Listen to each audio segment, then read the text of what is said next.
சாய்ராம் ஜெய் சாய்ராம். பிரசாதம் baking start பண்ணிட்டோம். நம்ம நாளையிலேருந்து கொரியர் வந்துடும். நாளாலேருந்து அதாவது டியூஸ்டேலேருந்து உங்களுக்கு எல்லாருக்குமே கிடைக்க ஆரம்பிச்சிடும் பிரசாதம். ஓகே, அதாவது மொத்தமாக ஒவ்வொன்றும் இருக்கிறது என்னென்னா பார்க்கலாம்.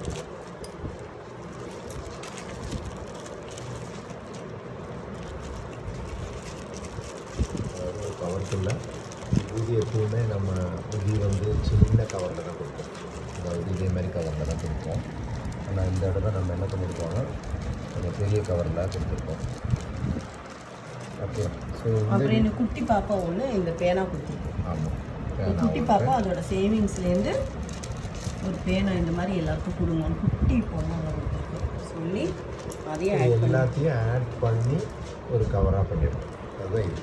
அது சிப் கவராக பண்ணியிருக்கோம். ஓகே, ஸோ நீங்கள் உதி வந்து கம்மியாக இருக்குது, இது பத்தாது, இன்னும் வேணும்னு நினைக்கிறீங்கன்னா உங்கள் கையில் இருக்கிற உதியில் இது மிக்ஸ் பண்ணாலே கண்டிப்பாக அதுவும் பிரசாதம் தான். இந்த விளக்கு வைக்கிறதுக்காக ஒரு சவுக்கி தான் நம்ம கொடுத்துருக்கோம். இந்த சவுக்கி இதில் விளக்கேற்றி வைக்கிறதுக்கு சின்னதாக அழகாக இருந்தது. இந்த மாதிரி பார்த்து இந்த கொடுத்துருக்கோம். படப்படான்னு உங்களுக்கு தெரியும். குட்டியா சின்னதாக இது வந்து சாமி ரூமில் நம்ம விளக்கேற்றி வைக்கிறதுக்கு சின்ன விளக்கு இருக்கு இல்லையா, அந்த விளக்கேற்று மண் விளக்கு நம்ம எது இருந்தாலும் பரிகாரத்துக்கு பூஜைக்கு பண்ணும்போது சுவாமி முன்னாடி சுவாமி எப்பவும் ஒரு பலகையில் வைப்போம். அப்போ விளக்கு இந்த மாதிரி ஒரு விளக்கு வைக்கிறதுக்கு ஒரு யூஸ் பண்ணிக்கலாம். அழகாக இருக்கும் ஒரு பார்க்கறதுக்குன்னு சொல்லிட்டு எல்லாரும் சீக்கிரமாக உங்களுக்கெல்லாம் பிரசாதம் வரட்டும். சுவாமியினுடைய அனுகிரகம் எல்லாருக்கும் கிடைக்கட்டும். எல்லாருக்கும் நல்லது வந்து சேரட்டும். அவ்வளோதான். ஓம் சாய்ராம் ஜெய் சாய்ராம்.